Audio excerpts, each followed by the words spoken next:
이슈인투데이입니다. 부산시가 원도심 4개 구의 통합안을 제시하면서 큰 파장이 일고 있습니다. 통합하는 것이 맞다, 아니다, 곳곳에서 서로 다른 이야기들이 나오고 있는데요. 얼마 전 중구의회는 원도심 통합안에 대한 반대 입장을 공식적으로 밝혔습니다. 중구의회 김시형 부의장과 함께 자세한 얘기 나눠보겠습니다. 안녕하십니까? 안녕하십니까? 예. 자, 지난달 30일이었죠. 공식적으로 반대 결의문을 채택을 했는데요. 어떤 내용이었습니까?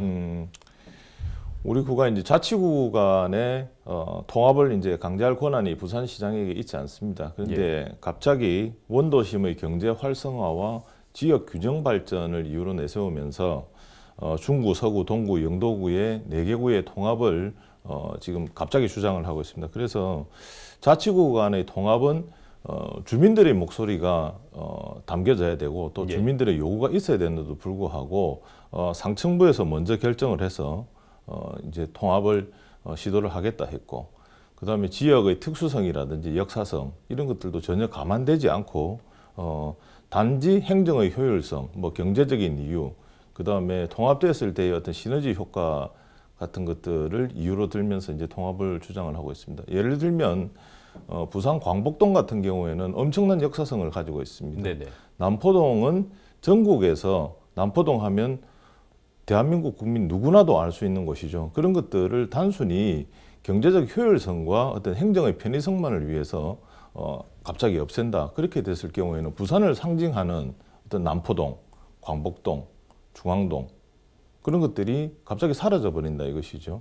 그게 과연 경제적 논리와 또 행정 비용의 감소 그런 것만을 이유로 과연 통폐합을 주장할 것인지 통폐합을 시도할 것인지 거기에 대해서 우리는 의문을 제기를 한 것이고요. 그거에 대해서 뭐 단호히 반대하고 또 우리 중구를 지켜나가겠다는 입장입니다. 사전에 전혀 교감은 없었던 거죠, 부산시는? 부산시하고 이제 사전에 전혀 교감이 없었죠. 그 이면에 보면 중구와 동구, 그러니까 그게 북항이 이제 신설되지 않았습니까? 북항 매립을 해서 거기에 오페라 하우스가 이제 들어서게 되는데 중구와 동구가 오페라 하우스의 어떤 관할권 문제를 가지고 좀 다투는 상황이었죠. 네네. 그 상황에서 오페라 하우스를 이제 중구는 중구의 랜드마크로 가져가겠다.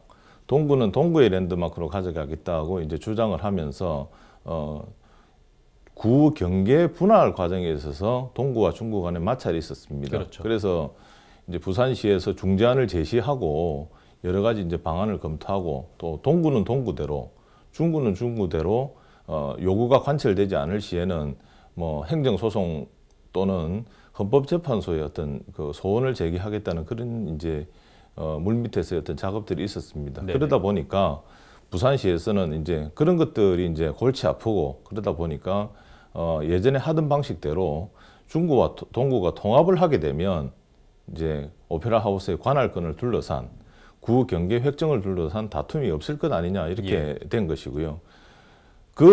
그러다가 이제 더 검토된 게 그러면 이참에 서구와 영도까지 포함하는 원도심 4개 구의 통합을 이제 한번 시도를 해보라라고 이렇게 주장을 하게 된 것이죠. 갑자기 4개 구의 통합안이 뭐 소위 말하면 갑자기 튀어나온 거죠, 그러면? 그렇죠. 갑자기 태어난 것이고, 근데 중구가 가진 역사성이라든지 어떤 중구민들의 어떤 그 구성이라든지 이런 것을 보게 되면 실제로 동구하고 합치기는 곤란한 그런 측면이 있습니다.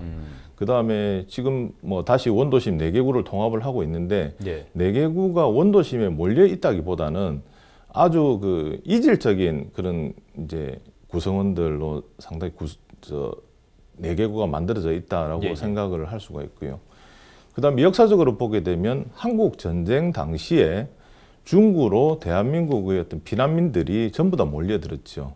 그러다 보니까 중구에서 수용을 하지 못하다 보니까 영도로, 그 다음에 서구로, 그 다음에 동구로 이렇게 분산되어서 인구가 이제 삼복도로, 그 다음에 영도 신선동, 서구의 부민동, 뭐 동대신동 이쪽으로 이렇게 올라가서 살게 됐습니다.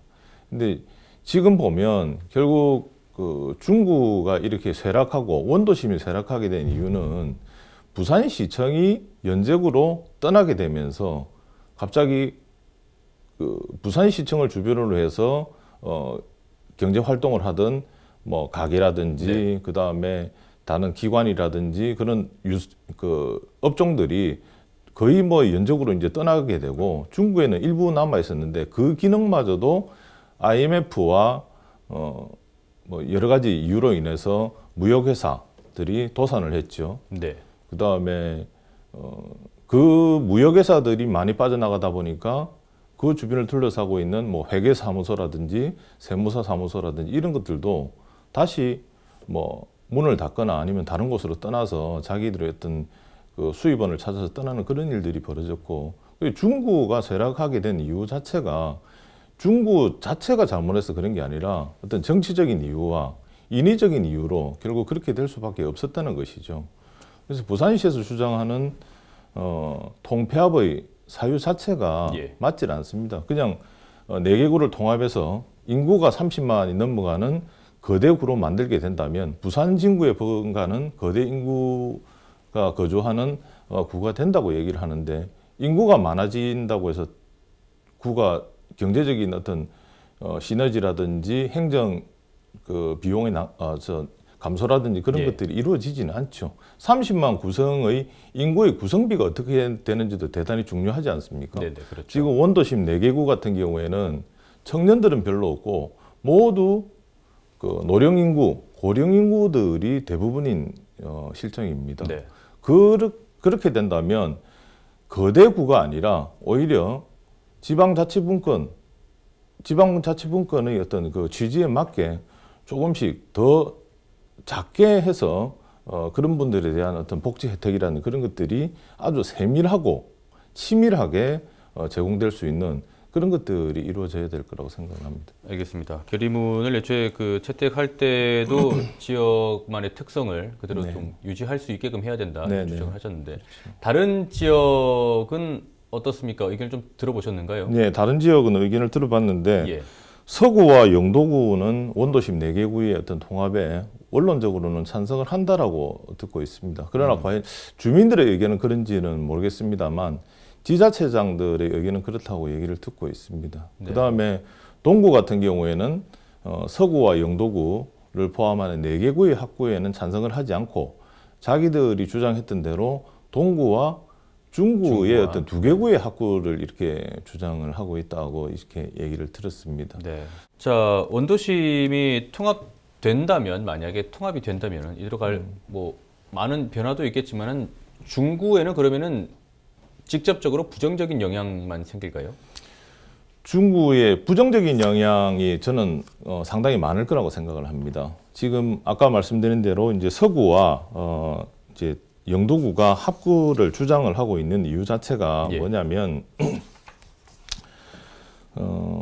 재정 자립도에 대해서 말씀을 드려보겠습니다. 예. 중구의 재정 자립도가 21.7%, 그 다음에 동구가 14.8%, 서구가 10.5%, 영도구가 9.7%밖에 되질 않습니다. 그러니까 이 재정 자립도라는 게 뭐 얘기하냐면 중구가 스스로 이렇게 운영해갈 수 있는 어떤 그 이제 비용이 그 정도 많다는 것이죠. 예. 근데 서구와 영도구가 적극적으로 이렇게 통폐합을 주장하는 이유가 중구의 21.7%의 어떤 재정 자립도, 그 다음에 48%가 되는 재정 자주도를 가지고 있습니다.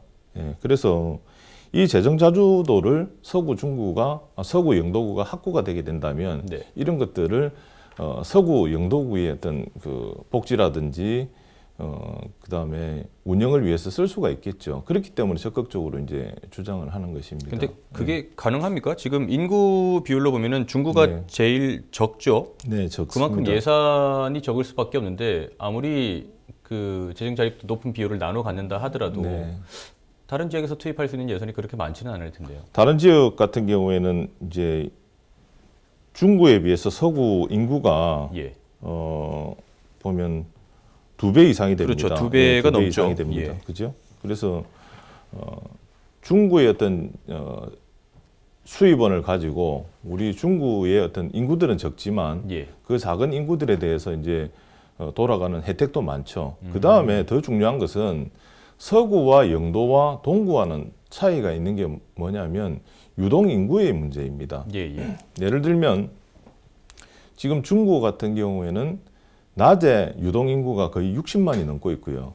그 다음에 주말에는 100만이 넘어간다고 이렇게 통계적으로 나와 있습니다. 그러면 중국의 어떤 행정력이라는 것이 중국 인구 5만에 대해서 미치는 것보다는 실제로는 유동 인구 60만, 100만에 대해서 미치는 행정력이 훨씬 크죠. 더 쉽게 말씀드리면 정주 인구 5만이기 때문에 예를 들면 동사무소가 밤에는 일을 하지 않지 않습니까? 그렇죠. 그러면 남포동 같은 경우에 인구가 불과 2,000명이 되지는 않습니다. 그러나 남포동에 낮에 일을 하고 있거나 그 지역에서 이제 경제 활동을 하고 있는 인구는 10만이 훨씬 넘어가고 있습니다. 그러면 그 동사무소가 행정 비용을 쓰고 그 다음에 행정력이 미치는 범위 자체가 거기에 있는 유동인구 10만 명에 대해서 미치고 있다고 봐야 되는 것이죠. 근데 우리나라 기준은 지금 산업사회이긴 하지만 지금 행정 단위를 분할해 놓은 것을 보게 되면 농경사회의 어떤 그 정주인구, 그 이동하지 않는 머무르고 있는 인구를 그 기산으로 해서 행정 기관을 만들어 놓고 그랬습니다. 예를 들면 환경미화원 같은 경우에도 우리 중구의 인구 5만을 기준으로 해서 환경미화원 숫자가 배정이 되어 있습니다. 그렇죠.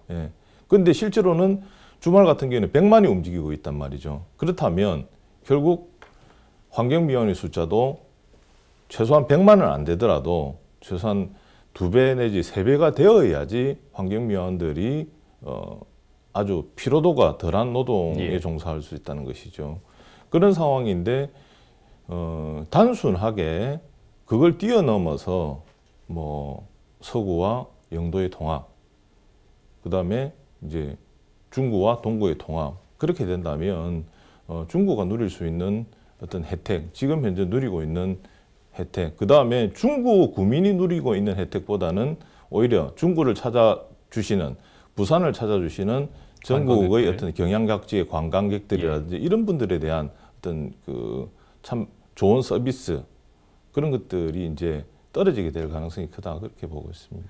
부산시에서는 그 충북 청주시하고 그리고 창원군 그리고 통합창원시 이쪽 사례를 들면서 통합 얘기를 하고 있는데 이 부분에 대해서는 어떻게 생각하십니까? 통합창원시 같은 경우에나 통합청주시 같은 경우에 보게 되면 시 단위가 이제 합쳐진 거죠. 시 단위가 합쳐지게 되면 진해시 같은 경우에는 진해구로 이렇게 바뀌었습니다. 그러면서 공무원들의 어떤 숫자의 감축이라든지 그런 것들은 거의 없었습니다. 그대로 갔죠. 그리고 청주시도 마찬가지로 청원군과 청주시가 이제 합쳐지면서 청주시나 청원군의 어떤 공무원들의 인구 감축이라는 그런 것들이 전혀 없었습니다. 근데 지금 4개 구의 통합을 볼 때는 전혀 다른 문제가 되어버립니다. 4개 구의 통합은 뭐 세간에서는 구의원들, 시의원들, 구청장의 어떤 밥그릇 챙기기 아니냐 그런 이야기들을 하고 있지 않습니까? 나오죠, 그런 얘기가. 그거는 불과 비용이 얼마 되질 않습니다. 그리고 지금 세간에서 얘기하고 있는 기초의원들의 어떤 숫자를 줄이게 되면 그 남는 비용이 다른 재원으로 활용될 수 있다라고 이야기를 하고 있습니다. 그러나 현행 지방자치법에서 부산시의 기초의원 숫자는 182명으로 딱 정해져 있습니다. 그러면 4개 구에서 줄어들게 되면 다른 구에 가져가게 되거나 어디에서는 분할해서 이렇게 조정을 해서 전체 총 정원은 변하지 않습니다. 그 다음에 예산 절감을 할 수 있다는 공무원들의 어떤 인력 감축으로 인한 예산 절감에 대해서 말씀드리겠습니다. 1,500억을 감축시킬 수 있다라고 이야기를 하거든요. 그러면 중구, 서구, 영도, 동구의 공무원들이 2,000명인데 그 2,000명은 국가공무원입니다. 그렇지 않습니까? 국가공무원들은 정년이 보장되어 있기 때문에 그 인원들은 인위적으로 조정이 불가능합니다. 그래서 공무원들의 숫자를 감축시켜서 나올 수 있다는 1,500억의 예산은 허구죠. 그 2,000명은 어딘가에는 분명히 가 있어야 되지 않습니까? 그렇죠. 그렇다면 그 1,500억은 공무원의 숫자를 줄이게 된다면 1,500억이 나오게 되는데 공무원 숫자는 2,000명은 부산 시내에서 그대로 유지되고 있습니다. 재배치되겠죠. 그렇죠. 예, 그렇다면 1,500억의 예산이 남게 없는 된다는 것이죠. 것은 허구가 됩니다. 그래서 부산시의 논리 자체가 대단히 박약하죠, 그게. 예. 알겠습니다. 자, 지금 원도심 통합에 대해서 얘기를 했는데요. 뭐 중동구 통합도 이미 몇 차례 얘기가 나왔다가 무산이 네. 됐고 이번 4개 구 통합 얘기도 상당히 많은 반발도 있습니다. 네. 예, 앞으로 중구의회 차원에서도 좀 다양한 대응 대책이 좀 많이 필요할 것 같은데요. 어떻게 그렇습니다. 대응할 계획이십니까? 지금 뭐 당장에 5월 9일 날 대통령 선거를 앞두고 있기 때문에 적극적으로 이렇게 대응을 할 수 없는 그런 측면도 있기는 합니다만, 예. 결국 대선에 나온 대통령 후보들이나 대통령 후보들도 한 목소리로 지방자치와 지방분권을 말씀하시고 계십니다. 그 다음에 내년에 예정되어 있는 개헌의 방향 자체도 네. 지방분권을 강화하는 방향으로 이렇게 얘기를 하고 있습니다. 그래서 우리 중구의회에서는 적극적으로 지방자치와 지방분권 시대에 맞춰서 좀 더 효율적이고 또 구체적인 어떤 그 방안이 서지 않는다면 끝까지 이제 우리는 중구를 지키기 위해서 투쟁할 수밖에 없는 그런 상황입니다. 예, 알겠습니다. 워낙 또 민감한 이슈다 보니까 좀 신중한 논의가 더 필요할 것 같습니다. 네, 그렇습니다. 예, 오늘 말씀 고맙습니다. 네, 고맙습니다.